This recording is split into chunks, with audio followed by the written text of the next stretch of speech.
my channel. Guys, magluluto tayo ng leche flan. Ayan. Ito pong bowl na ito guys ay i-separate po natin. Ito po ang processing nito. Biyakin mo lang po yung eggs guys. Tapos, i-separate lang po natin ang yellow. Ang yellow at saka white. So, separate natin. Dito natin ilagay yung yellow. Ayan guys.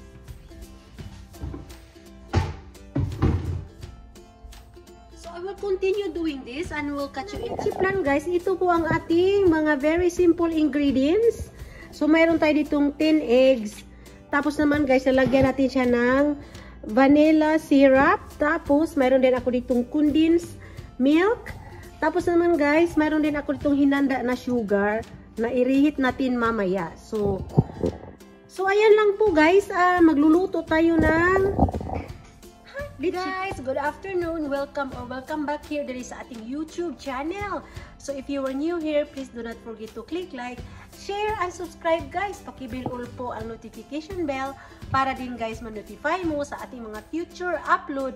Kumusta na po ang tanan guys? I'm so sorry hindi na ako nakapag-upload ng ating munting channel guys dahil po noong past week po ay ako po ay sobrang busy at saka nakapoy na kayo ko guys.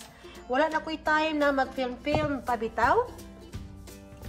So mega shoutout sa tanan diri guys, mega love shoutout sa inyo. For today's video guys, samahan niyo ako magawa tayo ng leche flan. So, guys, tapos na po tayo nag-separate ng ating eggs. So ito po siya guys. Siniparate ko po siya guys. Ito po ang ating 10 eggs. Tapos naman guys, lagyan na po natin siya ng flavoring. So, let's get started sa ating leche flan. So, ito po siya. First of all guys, ano muna natin? I-mix muna natin siya guys. Ang ating egg yolks. 10 na eggs lang po ang ginamit ko guys. Make sure na i-mix natin siya together. Kasi para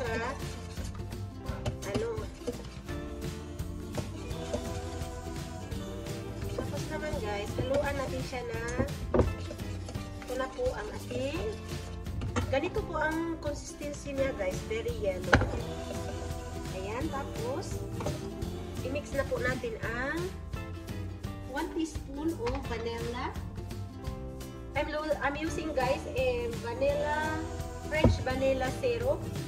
Pwede din kayong gumamit nito guys ng vanilla extract. So I'm using just only a teaspoon. Lagay natin.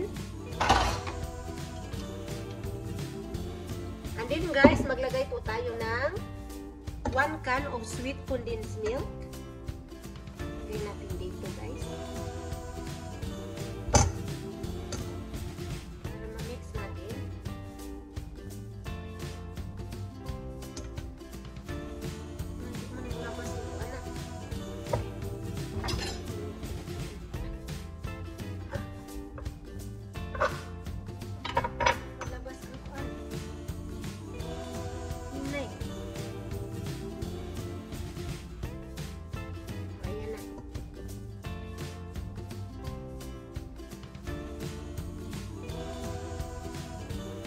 Haluan natin siya guys ng 1 can ng ganito.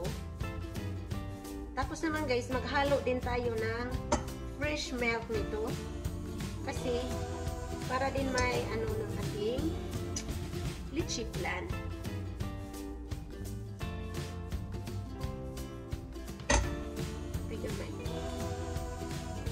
Natin guys.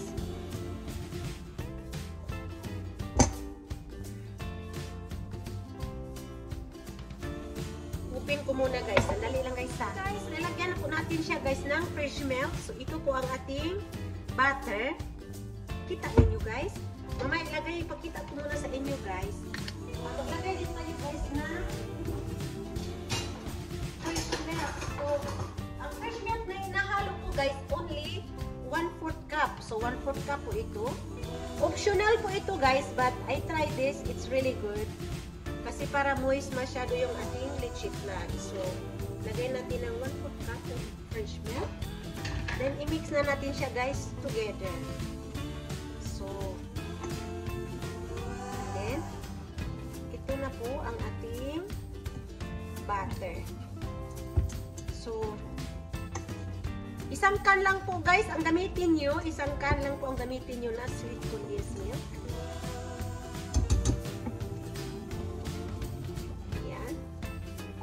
So, ito ang ating butter. Hinaluan ko po siya ng French vanilla syrup. Tapos naman guys, ngayon, i-reheat na po natin ang ating sugar sa ating molding pan. Nirehit muna natin itong ating sugar guys until it's gonna be caramelized, and then we will gonna get you in a little bit, okay? Ayan guys, ito na po ang ating sugar caramelized. Hindi po ako guys naglagay ng too much kasi po guys ay ang ating butter po guys ay matamis na po ito. At saka hindi po ako nito guys naglalagay din ng sugar. So ang tamis lang nito niya guys, yun lang ang ating condense. So ay pa cool down muna natin siya guys before pa natin siya lulutuin. Hi guys, ito po ang ating leche flan making. So, malamig na po ang ating guys, lutuan. So, i-pour na po natin dito guys ang ating butter. So, ito po guys ay nagpabukal na po ako ng para sa steamer. Ito po ang ginagamit ko para sa steamer guys. I'm using a bamboo steamer. So, ilagay na po natin guys ang ating butter dito sa ating lutuan. Nagbukal-bukal na po ang ating guys water. So, i-pour na po natin ang ating butter, guys. So, ito po ang ating leche flan. So, ito po siya, guys. Make sure natin na talaga naman kuwan. Maibig po lahat ang ating, mamaya, guys, ipakita ko sa inyo kung matapos na po siya. So, ito po lahat ang ating nagawa butter sa 10 po na egg. So, ito po siya guys. Tapos naman guys, yung white yolks, wag po ninyong itatapon guys dahil po ay pwede pa po yan. Maluto pa po natin yan. Guys, ay ready na po natin siya i-steam dito sa ating steamer. So, i-cover lang po natin siya guys ng foil. Tapos, lulutuin na po natin. Guys. Guys, very tight po ang inyong pag-sealed po ng ating leche flan. Kasi po guys, i-steam po natin siya ng 30 to 45 minutes po.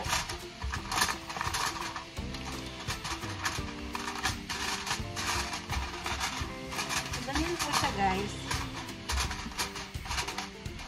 Tapos naman guys, ilagay po natin siya sa ating bamboo steamer.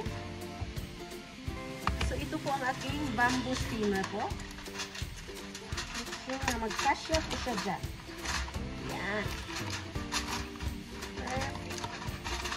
Yan guys. Ito kasi guys, perfect talaga itong aking bamboo steamer eh. Ganito lang po kasi siya kalaki. Yan. Make sure na tight po siya. Tapos naman, kabiran po natin siya guys ng ating cover ng bamboo steamer natin. Ayan. Tapos dito tayo guys, ilagay nyo lang po dito sa nagbukal-bukal na water.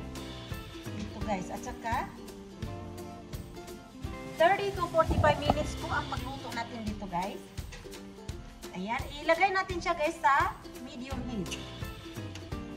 So ayan guys. So we'll catch you na lang guys sa ating cooking after 45 minutes, okay? Hi guys! So, after 45 minutes na luto na po, 45 minutes na luto na po ang ating leche flan. So, actually guys, tinurn off ko na siya na 30 minutes ago kasi po guys ay pina-cool down ko muna sa ating steamer. So, luto na po ang ating leche flan guys. So, tingnan po natin. Mainit. Tingnan po natin siya guys. Pag gaano ka kuan. Ito na po ang ating leche flan. Tingnan natin guys. Wow! Pakita ko sa inyo guys ang ating leche flan guys. So ito na po siya. Ayan. ito na po siya guys. So, yung mga puti-puti kasi yun na yun ang ating milk na nilagay dyan. So, i-ano na natin siya guys. Ilagay na po natin siya sa ating platter. So, ito po ang ating platter. Ilagay na po natin siya. Guys, ilagay na po natin siya sa ating platter. Ang expert po ay yung aking dumikit. Tada! Oops! So, ayan guys, pag lychee plan guys, wow! Amazing! So, grabe palang ganda ng ating lychee plan guys.